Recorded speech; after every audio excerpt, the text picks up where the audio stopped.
Hi, Wellness Warriors. Today, we've got two wonderful ladies called the Biohacker Babes, Lauren and Renee, and we're going to talk about building intuition with data quantification. I've always talked about the fact that there is no one way to go about things for everyone, no perfect diet, no perfect lifestyle, and that building a bridge to your intuition is the only way to actually have optimal health forever. So Lauren and Renee, thank you so much for being here. We have, one of them has a master's. The other one is an FDN practitioner. They have been on Broadway. They are into fitness. I mean, the two of them combined is an amazing superpower of holistic biohacking strategies. And so we're so lucky to have you. Thanks for being here.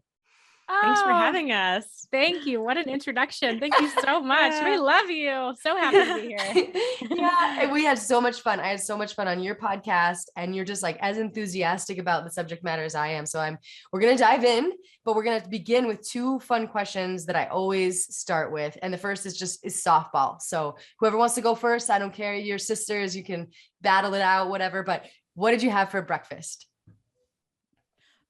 Oh, I'll go. So I'm on the East Coast. So I don't even know if she's eaten breakfast yet. Maybe. I had some yogurt with actually some bone broth protein, my favorite, and some chia. I do this like chia hemp cereal that I love. I don't know. I dump everything in this like yogurt parfait, some colostrum, coconut, cinnamon, walnuts. Had a whole party. Yeah. I love it. Sounds like a great party. Today's a unique day for me because I'm still fasting. Because I have friends visiting. And so as soon as we hang up from the podcast, we'll have brunch. That will be my break my fast. Now that surprised me because 95% of people tell me they're fasting, and you're the biohacker babe. So I know you have very good reasons for doing what you're doing. Like you said, you have friends coming into town, Renee, but Lauren, is this just because it's later in the day for you? Do you usually do an intermittent fasting kind of thing? It depends on where I am in my cycle. I'm like day 10. So, I'm ramping things up again to support estrogen rising. So increasing my protein, just eating a few more calories, or I did some extended fasting last week, but this is not really the day for it. So I try to break my fast consistently in the morning, unless I'm doing an extended fast according to my cycle. Yeah. Okay, perfect. And Renee, do you do intermittent fasting regularly? I do. I kind of the same as Lauren. I try to go certain times of the month, I will only fast 12 hours. 12 hours is always like my bare minimum, right? Just to give the digestive system a break overnight. And then other times of the month, I can kind of bump it to 14, maybe 15 hours, depending on how I feel. I did have a little bit of a later dinner last night. We finished at like 7:30. Yeah. That's late for me. So I know, like I'm like a 6:30 dinner lady too. So I totally get it. Okay, perfect. Yeah, early bird special, please. And so, oh, I know it's bad, but my sleep is just dramatically better in my HRV. We'll talk about that in a second, but yeah, it just, when you have the metrics to kind of support what you're doing and to tell you what's working, it becomes easier for sure. I could see that in my data last night. I could tell that I ate later. My heart rate was way higher the first 2 hours of my sleep. Exactly. And I find my HRV goes down too when I, my heart rate has trouble coming down, because you have that relationship oftentimes with your heart rate. When it drops, HRV goes up, stuff like that. So first I want to know, just give us the abridged version of why you guys got so interested in biohacking, and a little bit about who you are and where you came from. I mean, this is in your blood, right? So tell us about it. I think it is in our blood. Our dad, this is our classic story. We call our dad the original biohacker. I don't know that we can give anyone that title, but he was doing it before we had heard that word. Certainly before, Dave Asprey was putting it in a dictionary. He was doing some weird things in the 90s. Like we had pulse magnetic frequency mats on our living room floor. There were red light devices, things that no one knew about, and he was experimenting. So very early on, we learned just to be curious and to experiment. It wasn't try this strange thing. It was like, try this strange thing, see how your body feels. And like, then we can kind of make a judgment call on whether or not we feel better or not. And that's sort of like the proof in the pudding. Before we had all of these recovery trackers, metrics to really track things like HRV, recovery, we're looking at all the biomarkers now, but in the 90s, that was a lot more rare. Awesome. And what about you, Renee? Yeah. I I will just add to that one other thing that I think is funny. Dad had in the 90s. I think he imported it from Germany, a low level laser therapy device, which we now just call red light therapy. And it was for veterinary use only at the time. It wasn't approved for humans back then, but he was like, we're going to try it out. So just like the raw milk in my fridge that's only for cats and dogs.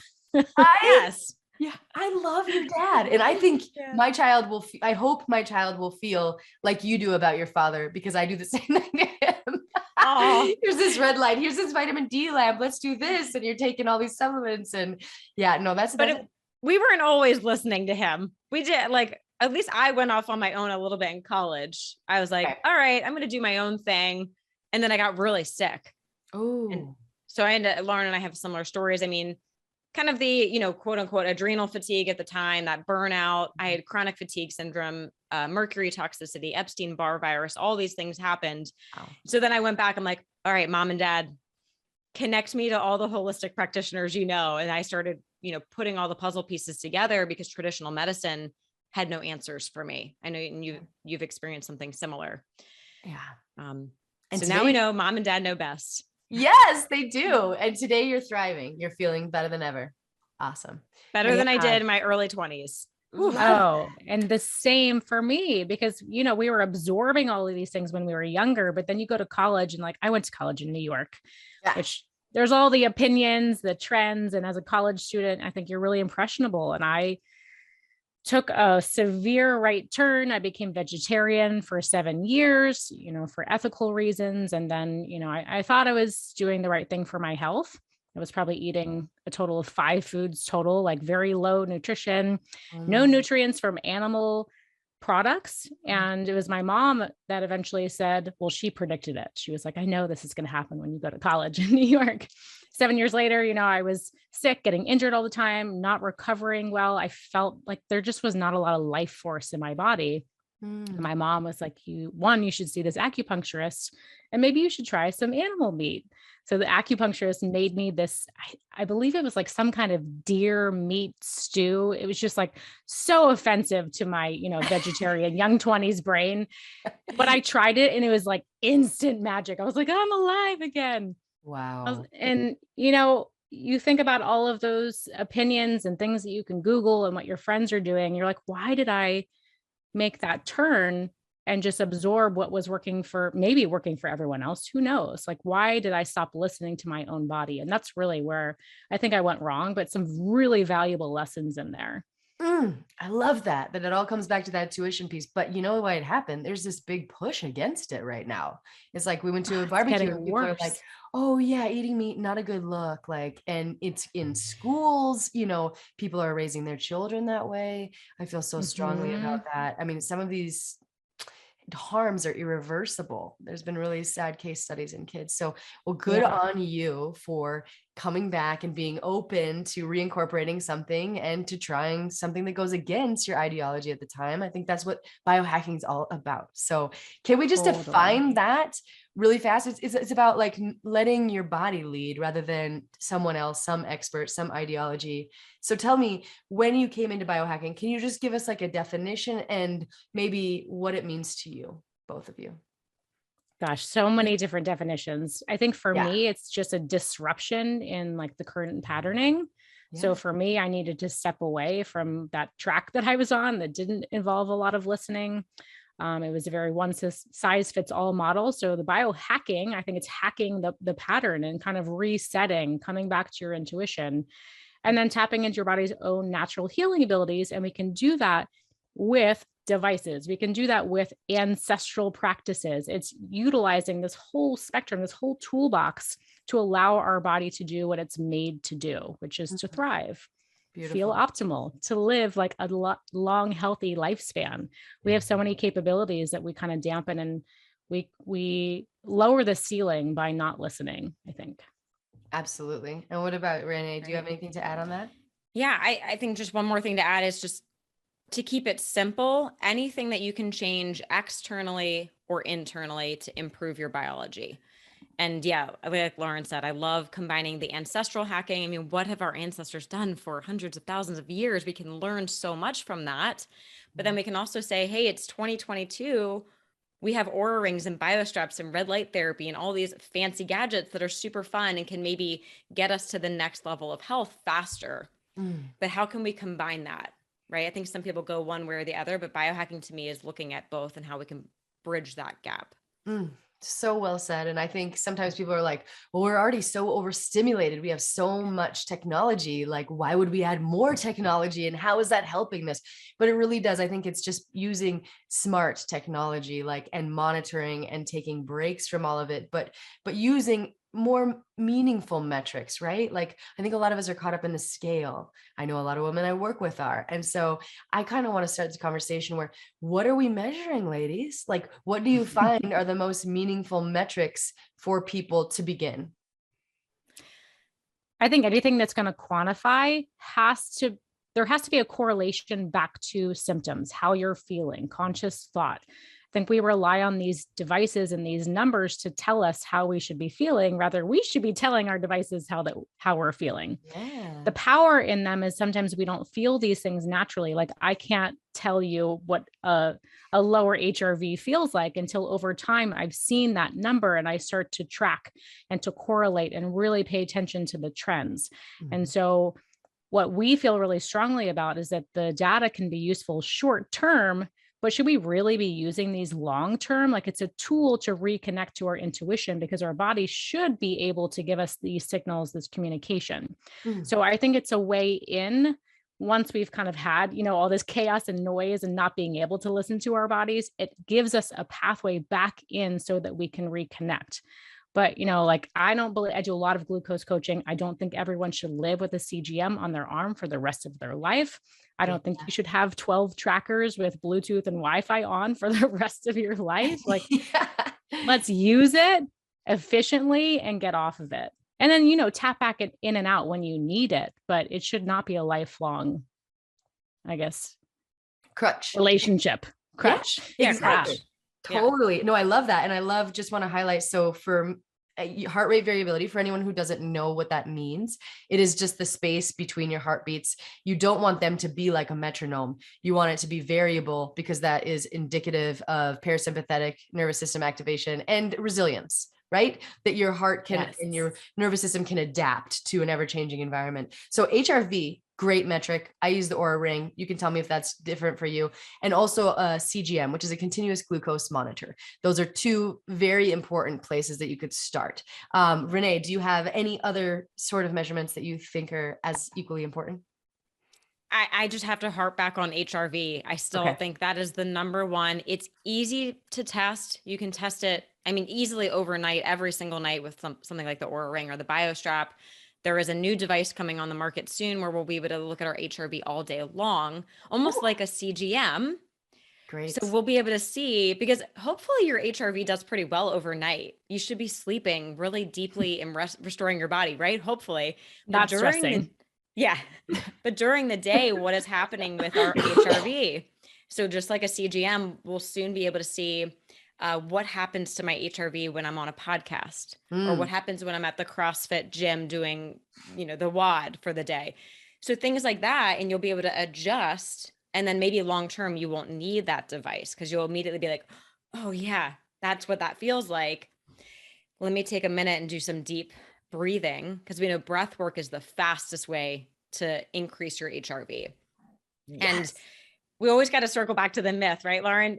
Higher HRV doesn't mean better necessarily. You have to look at your HRV to yourself. So what is your average HRV? It could be 20, it could be 100, it could be 200. That's fine, but know your baseline and then see what ticks it up, ticks it down. 20% up, good day. 20% down, not such a good day. But don't compare to anyone else. Beautiful. And HRV, I'm always trying to get women to go ditch the scale, do the HRV. And I think that's just, it's so important, because it's, it's taking into consideration psychological stress. How is your immune system functioning? How much are you loving what you're doing? I was shocked to find that when I used to wear the old school strap, that I was most stressed during my work hours, but I love my work. But it was really telling for me to be like, oh, well, my body's still very, very stressed there. So there is going to have to be a period where I turn that off, or I'm going to kind of push the pedal to the metal too far. So I love that. HRV, CGM testing, and subjective measures, I think we're also talking about, right? Are you going to the bathroom every day? How is your mood? Are you sleeping? How do you feel like in your body? Is there tension? Like digestion? Do you have burping, bloating, gas? Sometimes I have people make a list in a journal where they just kind of give themselves a rating on a scale of 1 to 10. What are other ways that we can get in touch with that more subjective feedback? Yeah, I think journaling is great. Journaling is amazing. I think we're so like clued out about that stuff because one, you've probably just lived with yourself every day. Kind of not paying attention anymore. But we're given these cues about what's, I guess, normal, not normal, but super common. And so we kind of stop paying attention. So yeah, journaling is the best way. And I think like pen to paper, I just read something about how typing on your computer is not an efficient way to connect to conscious thought and intuition, that you actually have to put pen to paper to be able to build that intuitive practice and learn from yourself. I know that. I can tell you, I'm always writing. I don't learn the same when I'm typing. If I really want to be intentional about something. So thank you for bringing that up. So you guys use journals a lot.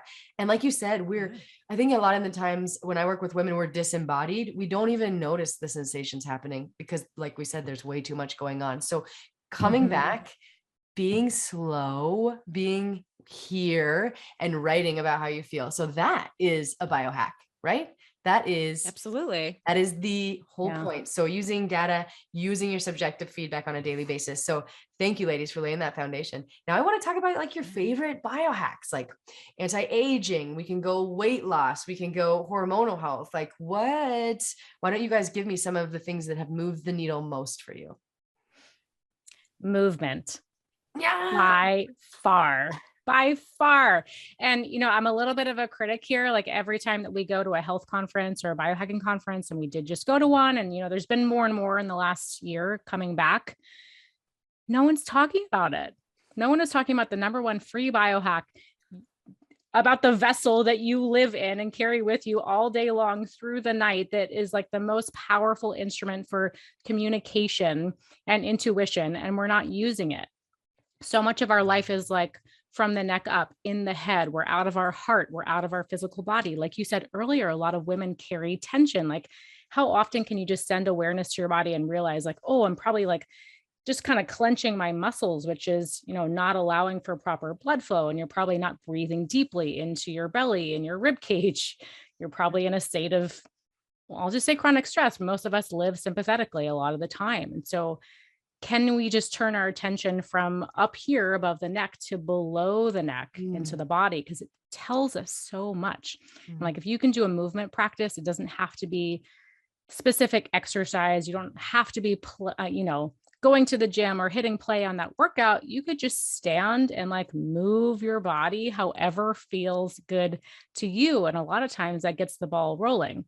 Well, one, we're already getting blood flow, circulation. We're waking up the brain. We're starting to tap into our intuition by getting that communication. And then we inherently become motivated to make better choices. So I find it's just like this snowball effect. And then, we can get into all the classic benefits of exercise. We're not even talking about like actual physical benefits. Yeah. It's a practice of embodying like just your day-to-day experience. Oh, it's so good because I do work with ladies and I make them buy an Oura ring when I work with them. And that is one of the biggest changes for women who have a lower, HRV, that like, 10, 20 point jump when people even just start taking daily walks, but then exercise is another piece. So do you help people go exercise or movement? What do you guys focus on there? Or are there goals that you think people could set around or places that they could start? I've been a personal trainer for my entire adult life. So like I can give you a really intense program. I also could just tell you that like any plan is a good plan. If you just say like every morning, I'm going to step outside and, hopefully do some grounding and connect to the sunshine, because that's a great habit stack. But like, can you just set aside 5 to 10 minutes every morning consistently, because the body loves consistency, just to move, whether that's shaking or like, I love doing some just like totally silly jumping jacks outside while I look at the sun. Yeah. So many options. And then, if you want to be like a true biohacker and go for athletic performance, like hire a trainer, get a program, but like, doesn't have to be that serious. Yeah. Just move. Yeah, I love it. I do a Renee 5-minute dance party every day, and it's like Yes, the I highlight. love it. Yeah. I just put on I do 2 or 3 songs. I don't even time 5 minutes. It's like 2 or 3 songs. We're going for it, and it's just, I'm just gonna let it all out, because I think a lot of that tension we have and if we don't move, it just sits, and we are bathing in those hormones that we need to help our bodies process. So I think in times of stress, that's one of my go-tos is the dance party. Renee, do you have anything to add on the exercise piece? I'm a little bit old school with the 10,000 steps a day. I still think that's such not a old great school. Goal. That's not old That's school. new school. That's old and new school. That's great. And actually, so I'm one of Ben Greenfield's coaches, and when we get a lot of people that want weight loss, right? That's a big driver in the health field. And he says, if someone is complaining that they can't lose weight and they're not walking at least 10,000 steps a day, he doesn't even want to hear what else they're doing. Wow. I don't even care what you're eating, what else you're doing. If you're not walking 10,000 steps, don't complain to me.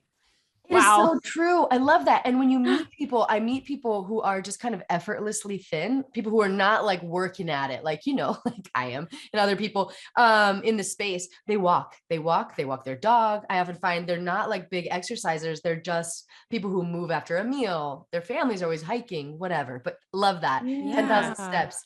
And the Oura Ring does that too, right? It measures your steps for you as well. We're not sure how accurately. The Oura Ring's a little high on the estimate, because I have an Oura Ring and a BioStrap, and so like my Oura Ring will say maybe 15,000 steps, and my BioStrap will say 12. Okay. Yeah, I'm leaning towards the BioStrap. Seems a little bit more accurate. I mean, that's on a day that I don't even leave my house. I mean, I have stairs, so in between calls, I'm going up and down the stairs and the laundry and all that, but just that daily movement to get those. But so Oura Ring might be off a little bit. Follow the trends. If you're seeing like a daily downtrend, obviously like try to get a little bit more in. I just wanted to add one more thing just about, shaking, dance party. That's something that our animals do. Renee and I notice like my dog, her cats, animals naturally will yawn and do downward dog before they start their day. That is like non-negotiable for them. I notice that my dog shakes, and I've heard that animals tend to shake to release tension from their body. So like shaking feels like a weird, embarrassing, vulnerable thing, but like animals do it. What are they doing? It's a body practice to release stress from the body. Yeah. And then we internalize it. Yeah, we keep it in. We are like this all day long and we don't breathe. And then we wonder why our HRV is so low.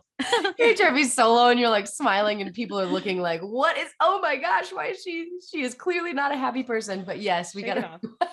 It's like that Taylor Swift song, right? Shake it off. Exactly. Oh, she knew. She knew. She's so smart. We love that Swift. I love Taylor. Yeah. So Renee, I love that movement. I totally have seen the power of movement, and I don't, if I didn't move, I would not be a happy person. I can tell you that. I'm someone who I need movement more than anything, which is probably why I ended up dancing. Probably why you guys are moving. Yes. It's the dancer tribe. Yeah. And Renee, what are you? Let's talk about a few more before I also want to cover like your favorite devices and how we go about setting up like a first experiment, but give us a few more of your favorite, most impactful biohacks. I would say sleep. Yeah. Find out what you need to do to optimize your sleep, because, we spend a third of our life sleeping. It's when our body is restoring, rejuvenating, we're detoxing the brain through the lymphatic system. So many magical things are happening when we're sleeping.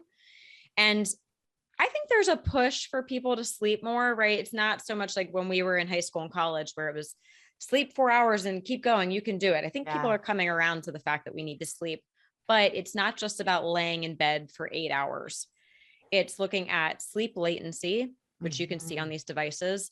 Ideally 10 minutes from when your head hits the pillow till you fall asleep. If you're falling asleep in less than 10 minutes, you're most likely sleep deprived. If it's more than 10 minutes, there's something going on. Maybe it was blue light exposure, too much caffeine, alcohol, eating too late, right? All these other factors. So sleep latency is the first thing. Sleep efficiency. So just because you were in bed from 10 to 6 does not mean you slept 8 hours. Right. Probably only slept, I don't know, 6, 7, depending on how efficient your sleep is. So again, getting a tracker is really helpful for that. And then looking at the sleep cycle. So how much time in deep sleep, REM sleep. I know it's debatable with these devices. We can't really track it unless we're measuring brain waves, but you can still look at the trends. So REM sleep, okay, I got 10 minutes that night, but the next night I got 2 hours. What did I do different there? And in the apps, whatever one you want to use, you can track different things. Like I said, did you have alcohol? Did you eat late? Do all these different things, and then start to learn what really moves the needle on your sleep. Like for me, one thing I've learned is I'm super sensitive to blue light. If I have blue light at night, I'm just like zing, wide awake for 2 hours. My husband can be on his phone without his blue blockers on till the last second before bed, and he falls asleep fine. But good for him. Good for him. That's not what moves the needle. But for me, it's huge. And that's why we really have to incorporate this bio-individual component of biohacking. It's because it's different for everyone. You have to figure that out for yourself. So good. And you're so right. Sleep. Do you have anything to add, Lauren, on the sleep piece? Because you're right. It's like one of the biggest things to affect HRV, I've noticed across the board. Sleep. Yeah. I'll just say like movement really helps my sleep. If I haven't moved enough during the day, I won't sleep. And it's like so frustrating. I'm like lying, maybe I'll be a little more restless.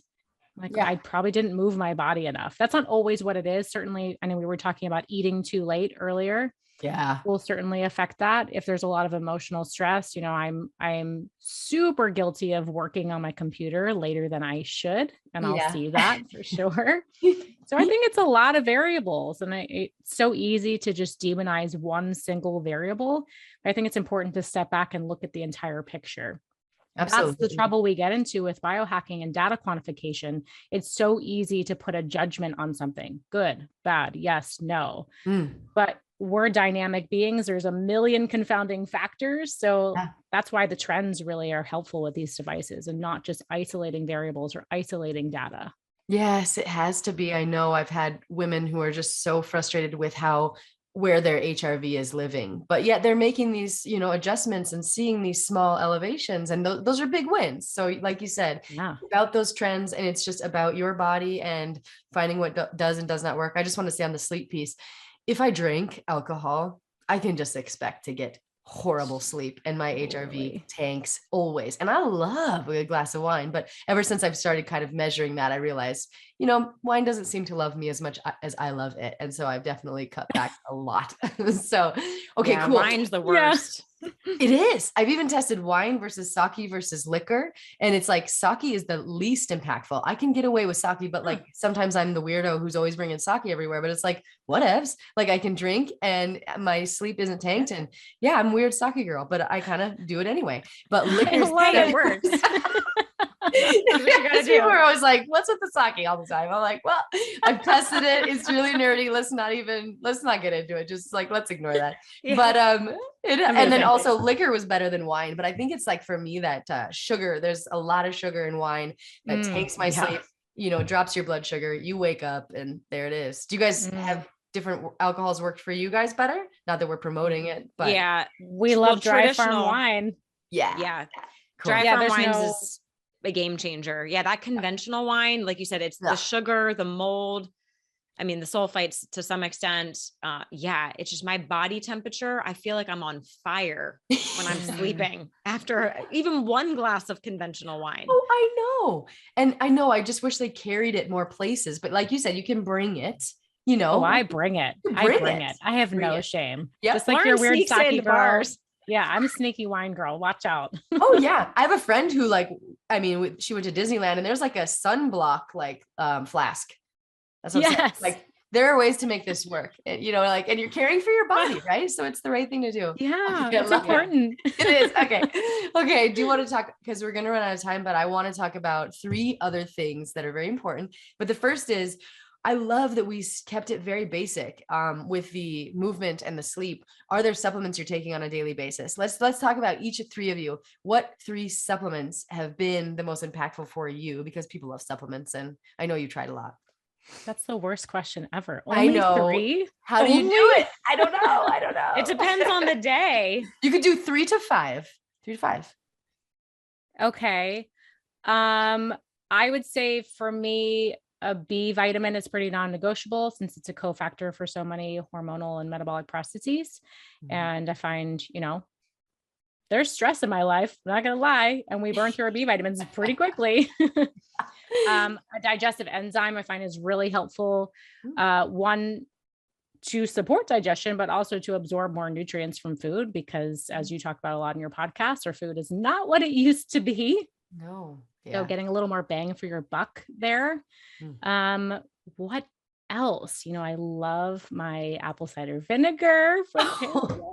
And you do not have to. I could say excluding Paleovalley, you did not have to do that, but I appreciate that. I know, but it's hard so to look glad. at you and not think about it. But actually, you know what? Before that, I'll say I love organ meats. I don't like eating them. And I think that is just such a simple and powerful delivery mechanism to get those organ meats that we're just not getting enough of. And I think there's some counter arguments right now. Like some people are going a little crazy on them. And now there's this whole uric acid scare out there. Right. But I think for the most part, we're deficient in those nutrients because we're not eating the whole animal. We've been conditioned for some crazy reason that we're not supposed to eat red meat and that, we're supposed to eat skinless chicken breast. And I can't even go there, but,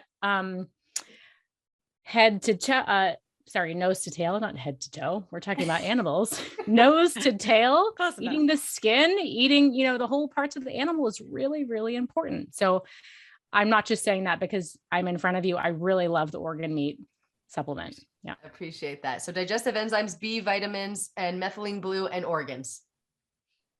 Yeah. It's a good list. What about you, Renee? Yeah. Well, I have to second the organ meats. Oh. I've had issues with like iron and copper balance, chronic fatigue, so that supplement has been great for me. Great for energy, keeping my iron up. So I love that. Digestive enzymes, it's huge. Anytime, especially when I'm eating out, that's a non-negotiable. I'm always the girl at the dinner table passing out capsules because that's our family. We're like, pull out the drugs. Who brought the HCl? Yeah. I just, so good. For many reasons, when you're eating out, obviously you're probably eating a bigger portion than normal than at home. So you want those extra enzymes to help with that, but also the HCl, not only to increase stomach acid for protein digestion, but to prevent food poisoning. Yeah. Like that's why anytime you're eating out, even if it's like a great, fancy, healthy restaurant, you just don't know. And so you want to support that stomach acid. So I would say digestive enzymes and HCl, if I could put those as one. Yep. And then, oh gosh, adaptogens or CBD oil. Yeah. They were differently. I would say adaptogens during the day, again, with my history of more like, HPA axis dysfunction. And I am a high stress kind of person. So the adaptogens are great. And then CBD oil for bedtime. I definitely notice it increases my time spent in deep sleep. Yes. CBD oil. I just recently fell back in love with CBD oil. I had taken like a hiatus for some unknown reason. And I went to GABA land and passion flower, and I'm always trying all these different herbs, but it feels good to be back. CBD is very impactful for me. And I actually just wrote a paper on these holistic strategies for depression, and the endocannabinoid system, deficiency of it is what they believe to be a major factor in depression. And so I love that you brought that up. Now, is there a specific adaptogen that you love? Ashwagandha changed my life a few years ago. I also really like Bacopa and Gotu Kola and, ginseng, but are there ones that you really think are impactful? All of those. I kind of like to rotate as well, different products. But rhodiola, ashwagandha, sometimes I'll even do some like more maca based. One I'm doing right now is Quicksilver Scientific Ultra Energy. Okay. I like the liposomal formula, but that's a really powerful punch of adaptogens in the morning. Yes. Oh, I love that. And if I could give one piece of advice, I said we were going to talk about titrating sequencing, and then we didn't really. But when I introduce these adaptogens, because they'll work on different neurotransmitter systems, like rhodiola is great for most people. It makes me irritable. It really does. St. John's wort actually also makes me irritable, but that works on like the serotonin pathway. I don't think it's something I need. Whereas, ashwagandha is more like the GABA and the calming. So when you introduce these, I recommend starting with individual herbs, and blends might or might not work for you. But if you start with a blend, there could be ones in there that are just like kind of ruining it for you, and you might not get the benefit that you're hoping to experience. So yeah, that's my 2 cents there. Ladies. Yeah, that's great. Yeah, you guys have been amazing. And I want to give you a chance to, the kind of things I wanted to talk about were special devices that you're using, or how do people get started? I see people like, okay, I'm measuring my HRV and I'm not seeing big changes. So how am I supposed to isolate these variables? So can you each give a few tips about where do you start, devices you love, and then also tell people where they can connect with you? Yeah, I'll give like a big ticket item since we started with the free stuff, movement and sleep. I have a device called the AMP coil. Are you familiar with the AMP coil? I'm not. Tell me. So it's Tesla technology. It delivers sound healing vibrations through, it's a coil mechanism. And the idea is that there are specific frequencies that the organ systems, the nervous system all resonate at, right? Like we are made of sound and frequency, and through chronic stress, fight or flight from environmental toxins, poor thoughts, mental, emotional stressors, our frequencies get out of balance. So if you're not resonating at the optimal frequency, that's how we experience dis-ease, essentially. Mm-hmm. And I think a huge oversight in the health and wellness industry is addressing the body as a sound and healing frequency. So the AMP coil is a really, really powerful way to tune the body. It acts as a tuning fork. What I love about it specifically is that there is a diagnostic. There's a voice print where you speak into the tablet and it will pick up on your natural frequencies and sort of like give you a roadmap of maybe what is out of balance. And then you can pick specific protocols to treat that. Or you can just go in and say, I need to relax my nervous system, or I need a brain boost, or I just want some general nutrition. I have found so many benefits from it, from pain release to better sleep, especially after alcohol. I find like when my heart rate gets up after drinking, the only thing that brings my heart rate back down is the AMP coil. And it has helped enormously. It's great at addressing like viruses, pathogens, underlying stressors. Sound is just so powerful, and not enough people are using that. Ooh, I love that. I'm like, music is one of my favorite things in the whole wide world. And I'm thinking this device will be, my next purchase. So I appreciate that. I haven't never talked about sound. I mean, maybe once or twice on the podcast, but that's such a valuable takeaway. Renee, what do you have? Is there a place you think people could start, or a device that you love too? Yeah, I would say my favorite device, and it's kind of on the sound train as well, as the brain tap. Oh, don't tell us. Yes. Oh, love. So it's cheaper than the AMP coils, and easier to travel with, which is nice. But it's headphones that have sound and light, and then glasses that go over that have light. And this is developed by Dr. Patrick Porter. And I just do like maybe 20, 30 minutes a day, and I feel like a new person. It's like a nap on steroids. Like you don't even have to fall asleep, but you finish a session and you're like, I feel like I just took a 2-hour nap. Like your brain is on fire again. And again, you can pick like different waves. So if you want to go to sleep, you can do like a delta wave training, or if you need to go do a podcast, you can do, more theta, clear, focused. I can't rave about it enough. I've had mine for 3 or 4 years, and I've used it almost every day. And I even bring it on vacation with me. I travel everywhere with it. Wow. Can you use it with kids?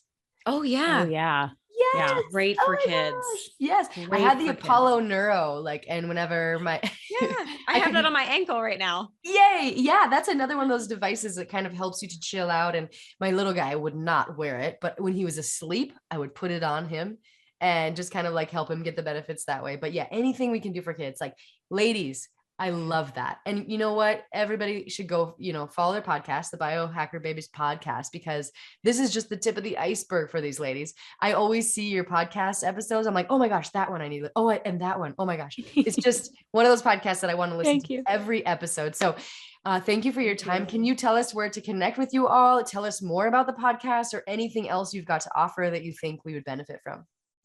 Yeah. So the podcast we release every Monday morning. And we rotate between guests, and then every third episode is just us. We try to do, a comprehensive overview of bringing in different thought leaders and perspectives, and then also, hoping to share some of our own wisdom with you. And our website is thebiohackerbabes.com. You can find us on Instagram, biohacker_babes. And my personal Instagram, Lauren_Sambatero.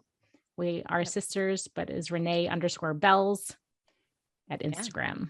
Yeah, definitely connect with us. And I have to say right back at you, Autumn, your podcast is amazing. And you always have such incredible guests. I love listening and learning from you and all your guests as well. Oh, yes. Thank you, ladies. Yeah, we found each other a few months ago and I was like, these ladies, I want to keep them forever. I wish that I could be hanging out with you every day. But luckily technology kind of makes it possible, because I'm always checking out your Instagram, always listening to your podcast, and we get to connect like this. So thank you for your time. Do you have any famous last words? Any single step you think people could take that would be the most impactful, or anything else you want to add? I would just say continue to be curious. If you're using data quantification devices, don't take the data as truth. Remember that you have your own brain and your own intuition, and there's a lot to be gleaned from that if you can give yourself space and time to listen and build that innate intelligence.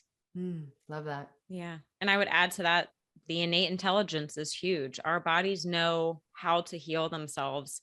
We just have to remove the blocks, the distractions, get back to that intuitive practice, and your body knows exactly what magic needs to happen. That's so beautiful. And I think sometimes the block is yourself, your thoughts, your lack of awareness around that innate intelligence, and the lack of confidence that this kind of our whole world inspires, right? There's so much fear out there, but we need to get back to that. Yes, our body's got this. We can handle this. And so, ladies, beautiful conversation. Thank you so much for sharing your time with me. Go check out their podcast, and let's do it again soon.